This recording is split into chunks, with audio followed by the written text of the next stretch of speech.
happy today to appoint Janice Arnold-Jones to the vacancy in the City Council District 7 seat for the City of Albuquerque.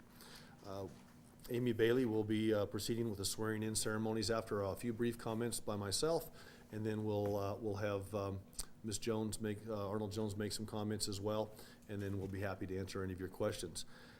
I worked with Janice Arnold-Jones for 2 terms in the State House. We were both members of the House of Representatives.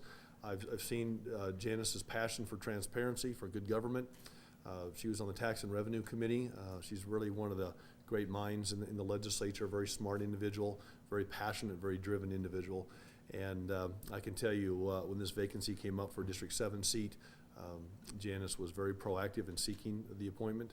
And I think that the citizens of Albuquerque and the citizens of District 7 will be extremely well served with Janice in this particular position. With that said, her husband John is with us today as well, and I know Janice might make some of those introductions in just a few moments. Well, let's have Amy Bailey do the swearing in, and then we will proceed with a few comments by Janice Arnold-Jones. Could you please raise your right hand and repeat after me? I, Janice E. Arnold-Jones, I, Janice E. Arnold-Jones, do solemnly swear to uphold the Constitution and the law of the United States of America uphold the Constitution and the law of the United States of America and the Constitution and the laws of the State of New Mexico. and the Constitution and the laws of the State of New Mexico. I furthermore do solemnly swear that I will faithfully, impartially, and sincerely perform my duties as a public servant of the people of the City of Albuquerque, New Mexico, New Mexico, to the best of my ability, so help me God. Congratulations. Thank you. You can just sign right here for me, Bet. and you are official. Thank you.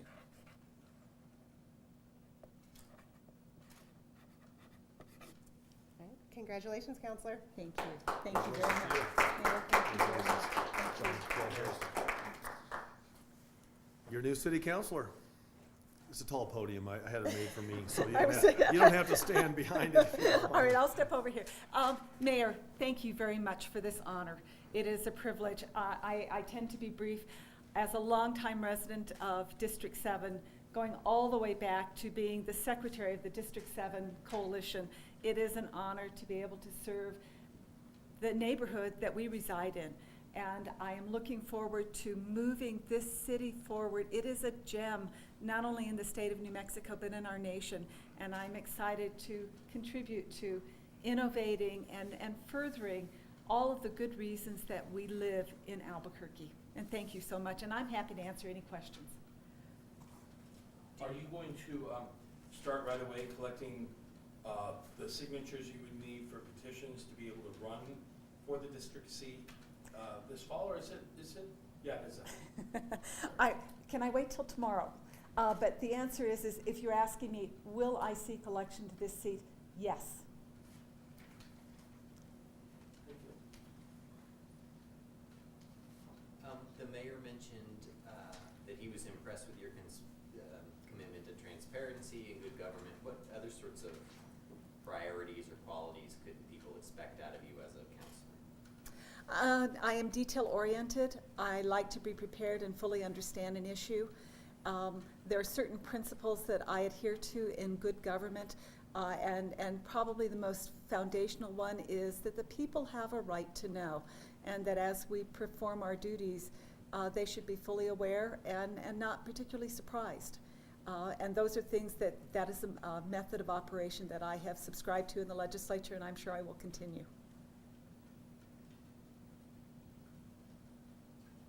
When you were discussing the position with the mayor, did you guys find positions that you have in common and positions that you haven't that are different than his, and what are those? Well, let me start, and I'll let Janice take that over. One of the things that's important, and I talked about this when I made an appointment with Roxanna Myers in District 2, there was no litmus test for this. I wanted someone that is passionate, that cares about good government. I mean, the city government is the front lines of American government. We serve people each and every day at the very fundamental levels of government. So when I chose Janice primarily because I'd seen her work in the legislature. I'd worked side by side with her. And as I said before, she was advocating for this position. We received somewhere over 130 phone calls and emails in our office advocating for Janice Arnold-Jones for the District 7 position.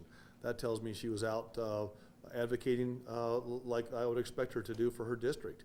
And so it's really, same with Roxana Myers, it's that passion I'm looking for. I'm looking for someone to come in and be able to make individual decisions as they come up. Because one of the things that happens to all of us when you run for office, you can state your positions on 2 or 3 or 4 or 5, 6 or 7 issues. But the fact is, there's myriad issues that come up for a mayor and for city councilors, and I want someone who can make good judgments. And with that, I'll. And so to directly answer your question, Peter, you know, the mayor and I did serve together in the legislature. I loved working with him for the very reasons that he is detail-oriented, he's solution-oriented. Those are all things that's exactly how I like to operate. Do I think at some point we may disagree on how we get there? I don't know what that could be, but it would be the how, not the what, because we both really are looking for quality of life and making sure that we have a city and a state that our children will flourish in, and so we're really in agreement. And today we did talk, I mean, in our process, in our review process, we did talk about transparency. We did talk about fiscal responsibility. We did talk about being good stewards of the taxpayer resources. Mm-hmm. And on those fundamental principles, I think we've got a lot of common ground. Yeah.